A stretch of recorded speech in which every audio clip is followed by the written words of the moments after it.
Hi guys! Welcome sa inyo at welcome na rin sa akin sa pagbabalik ko sa pagbablog. Sobrang tagal talaga ako hindi nakapag-vlog kasi sobrang busy talaga, lalo na nung Valentine's Day. Sunod-sunod talaga yung order nun at sobrang hectic na talaga ng schedule ko. Umabot pa ako ng Cavite para lang makagawa ng mga bouquet kasi may reseller din ako doon. So, sobrang worth it naman talaga yung puyat kasi halos 48 hours akong hindi natulog, pero sobrang worth it talaga kasi bumabawi naman talaga yung pagod at puyat, bayad naman din lahat.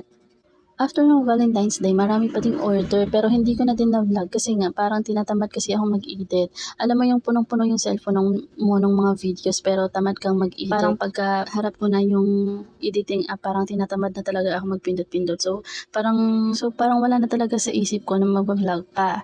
Kaso nitong nakaraang linggo, naisipan kong mag-vlog ulit kasi maraming notification sa akin sa YouTube na ang dami-dami pang nanonood pala sa akin. Isipin mo, abot ng 1,000 views pa sa loob ng isang buwan yung mga nanonood sa YouTube ko. Hindi ko lang alam dito sa Facebook pero nanghihinayang ako. So marami pa palang nanonood sa akin, tapos marami ding subscribers, marami ding comment na sumasagot din naman ako.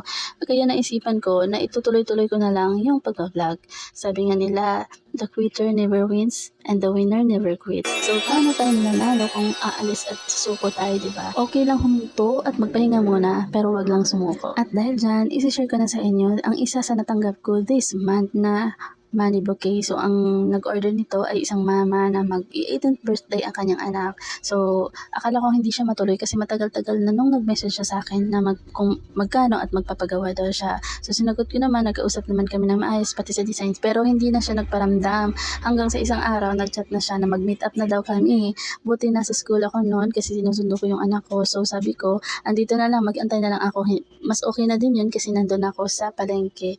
So, habang kumakain kami, nung anak, nagutom nga din siya. So, inantay na lang din namin si madam. So, buti na lang, ang sobrang bait na kausap. Ganun yung pinakagusto ko talaga sa client, yung mga magpapagawa. Kasi sobrang bait niyang kausap. At saka, ang bilis niya din kausap. Tulad nung sabi ko na mas maganda kung may fairy lights, go agad-agad siya. So, hindi tulad nung iba na parang pabaratin ka pa, ang dami pang sasabihin, ganun.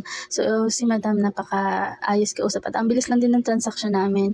So, ayun nga, dito sa part na to, tapos ko nang idikit-dikit yung ating mga money sa stick. Tapos nilagyan ko din siya, kasi nakikita nyo naman, nilagyan ko siya ng plastic para kapag magtanggal, hindi masisira yung pera. Mas maganda sana talaga kung walang plastic na nilagay kasi mas makikita yung design ng money, tsaka malalaman talaga na pera yun. Kaso nga lang, may nagsabi kasi na mahirap daw tanggalin, lalo na pag tinibayan talaga masyado ng scotch tape. Kaya naisipan ko, nalagyan na lang talaga ng plastic para safe na din, lalo na kung umulan or something, kasi pipick upin siya nito agad-agad sa hapon. So, ayan, ginawa ko. Tapos ito pala, dito sa ilalim, so cartoon, ito yung pwede mong i-DIY kung sakaling wala talagang floral foam na makikita. Kasi sa amin, dito sa Bagong Sila ngayon, so tinatanong ko kasi yung nabebenta ng floral foam, 90 pesos ang yung isang green, kung sa mga nakakaalam niya, na 90 pesos ang isa. So, sobrang laki. Tapos, magkano lang naman yung singil ko? Pang presyong pang kapitbahay lang talaga, lalo na kung nagsisimula pa din naman ako nagpapakilala sa area.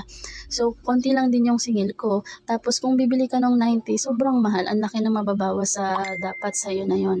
So, ang ginawa ko, nag-DIY na lang ako ng cartoon at mas matibay din naman siya. Maganda nga din siya kasi kung pagkatusok mo ng pagkatusok, parang ando na talaga siya mag-steady. Kung tatanggalin mo din naman siya, okay pa din. Unlike nga sa floral foam na yung kunwari natutusok mo na tapos tatanggalin, mag-iiwan yun ng butas doon na hindi mo na siya pwedeng balikan na itusok ulit doon. Kaya maghahanap ka ulit ng ibang area para doon itusok. So, mas maganda yung carton na lang. So, medyo tiyaga ka lang dito kasi parang naka-straight nga ng parallel yung butas-butas niya. So, dapat doon mo siya din ilalagay. So, sobrang tibay din naman talaga niya. Basta tiyaga lang, tsaka talaga sa paggawa. May pinagayahan si madam pala dito sa style na to. Tapos, satin roses nga lang yung nasa gitna. Tapos sabi ko, wala kasi akong red na satin roses. So, meron akong handcrafted na roses. Mas maganda din yun kasi mas mabuka yung red niya at mas malaki. So, maganda nga talaga naman siya compare sa satin roses na dun sa sample na sinend niya sa akin.